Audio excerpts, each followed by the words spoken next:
control. Shoemaker said, you want to know your biggest problem? Oh, man, you mean I got problems bigger than the ones I can see? He said, sounds like you're suffering from a fairly common prison disease. Around here, we call the disease prison thinking. I said, prison thinking? He said, Roger, you think you're a prisoner.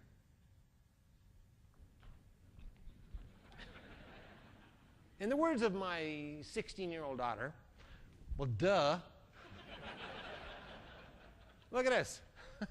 I'm bleeding from 4 open wounds. I have 4 holes in my body where blood's running out. I have no medical care. I have boils all over my front side, all over my back. I'm down to 115 pounds. My sole possession in life is a rag I have knotted around my waist to hide my nudity. I am rotting away in a communist prison camp, and now, to add insult to injury, they put me next to a positive thinker.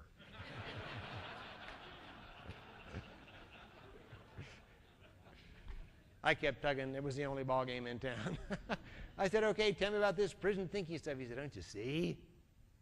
When a fighter pilot is first blown out of the sky, or a manager is rebuked one more time, or a salesperson is turned down one more time, or a mother is having challenges with that unruly child one more time. What's the first emotion for all of us? Oh, God, why me? This is so terrible. What could be worse than this? This event will never have any value. In fact, the best this can be is I can make it through this tough time and try to forget it. Motion number 2, hey, but it's not my fault, man. I didn't start this war. I didn't build that airplane. I'm the victim.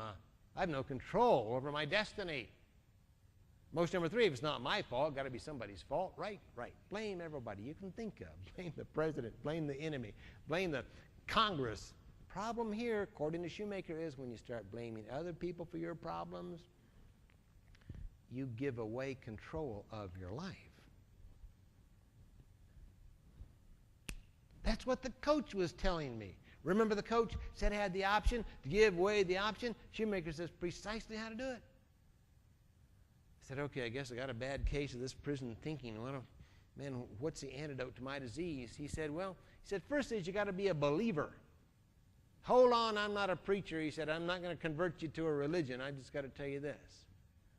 Men come, men go. Some live, some die. If there's any one single common denominator of survival in this prison camp is the guys that live, believe they're going to live.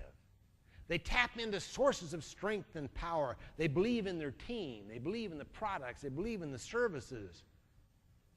They believe in their creator. They believe in the big plan. They're believers.